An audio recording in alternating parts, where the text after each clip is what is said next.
LeAnna Beat with Berkshire Hathaway Home Services, Penn Fed Realty, and I'm wearing this goofy hat today because I'm with somebody who does kind of design work, so I felt like I needed to be kind of designy.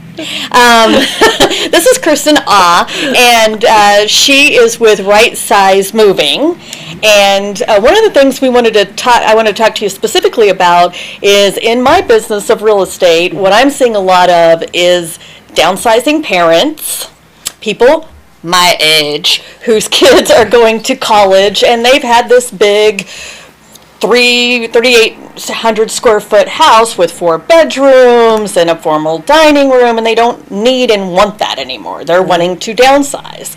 Or people my age whose parents are getting older, and those people need to move out of that family home if they've kept it for a long time, and now need to either go to assisted living or just a smaller place down the street from their siblings or something like that. And that's what you do. Yeah.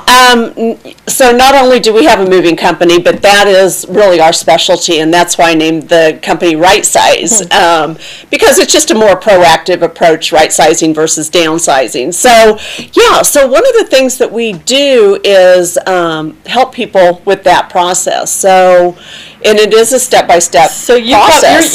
You're what is it, Maria Kondo? Are you the Maria Kondo of I like a lot of the stuff that she says, and the good thing about her is she's made people aware, and it's kind of gotten to be a popular thing to do the downsizing thing. So that's awesome. I now have all my shirts folded Maria Kondo style in my drawer. That's something I really liked about hers is the folding style. It really works, and I love it. So yeah, that's awesome. I spent a weekend folding. And that's how I got this hat. It was like, wow, I haven't looked at that hat in a while. I will wear it on the show. But so that's what you help people do, is to decide, should I keep this hat or should I let the hat go? Because I'm moving to a smaller place. Yeah, absolutely. So, a lot of times we'll even start out with a floor plan to really help people figure out what big pieces are going to work in their new place. And going to a smaller place, that's really a concern a lot of times.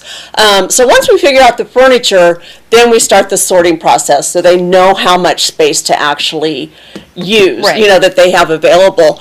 And we really go from there. So we work with a lot of people, hold their hands, start talking about, is this something you really love? So is this one of is it people that you're hearing from, are they me calling for the parents, or is it the parents calling for themselves? It's a little bit of both. Okay. We do work with a lot of the retirement communities here in town, and they refer us a lot of business just because they know the stress that people go through. It's huge. It's huge. I mean, I tell my team all the time, we really have a difficult situation because we see people at their worst. I mean, nobody likes to move. No. And when you're going from a 5-bedroom home to a 2-bedroom home and leaving memories and all the other things that you leave when you get to that age. So moving itself is one of the most stressful things that people go through ever. And then when you take on top of it all the emotions of either moving your parents, and then the parents are kind of resenting the children.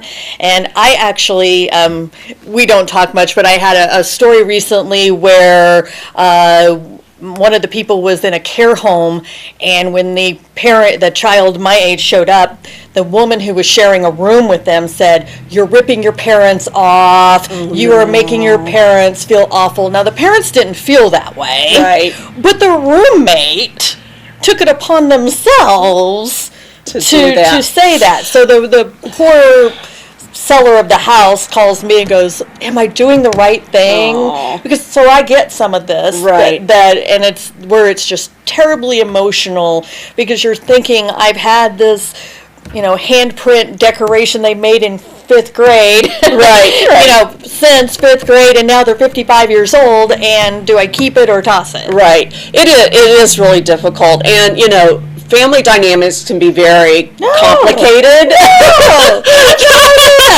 And I think for the most part, it works out great. But there are some times where it really helps just to have that outside person that knows, and can help. I've had people that, I had a lady I was working with that just was really giving her daughter a hard time, and her daughter was really trying to help her. And so she hired me. I came over, and one of the first things the mom says is, "I don't want to do this, and it's not she was not in control. And I said, you know what? I said, you're in control of what you want to take. We'll work with you and make sure that you call the shots. And that's all she needed to hear.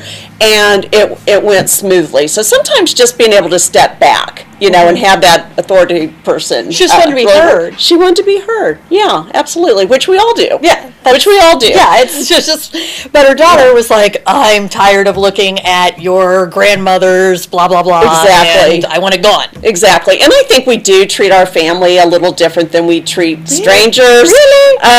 Maybe not as patient as we should be. So, yeah, sometimes that does help just to get, So that's one component of your company. Correct. What's another component of your company? Oh my goodness. So we help people with organizing, professional organizing. That's actually how I started my company 12 years ago, was doing professional organizing. So once we get people moved and settled in, sometimes they have us come back and really tweak things and set up systems that help them find things and make sense to them, because sometimes we put things back where they belong, or we really try to do a good job of putting things back how they had them, but with the different configurations sometimes it doesn't work for them. So we help them do create systems and get organized. Because when I redid my kitchen, I went from 5 cabinets to 25 cabinets, and all of a sudden it was like, what drawer would be most convenient for me to put silverware, and which one's the most convenient for me to put cooking utensils. And it really did become like an all-day thing of put it in here, kind of fake use it, and then decide no, that wasn't going to work very well. Right. And your kitchen's supposed to be a triangle, and mine was, but all of a sudden I had all this space, and it was like, what's the best configuration, and that's what you help people do. Yeah, actually, we try to take into consideration where they use things, how they use them, what they use them with. So, for example, like a coffee pot, we try to put the coffee pot by the sink because that's where it's close to the water. We try to put the coffee and the cups very close there because it's all in one step. And sometimes people don't think that through, and they find themselves taking a lot of steps. And honestly, the harder it is to put things away, the less you're going to do it. So it's really nice to take into considerations all those things and try to keep it as simple as possible so people can stay organized. And when I redid my kitchen, one of the things I thought is I'll put my cabinets over here for the dishes, and then I realized, no, I should put my cabinets right above the dishwashers. So that way I'm just going to So you're putting things up. Yeah.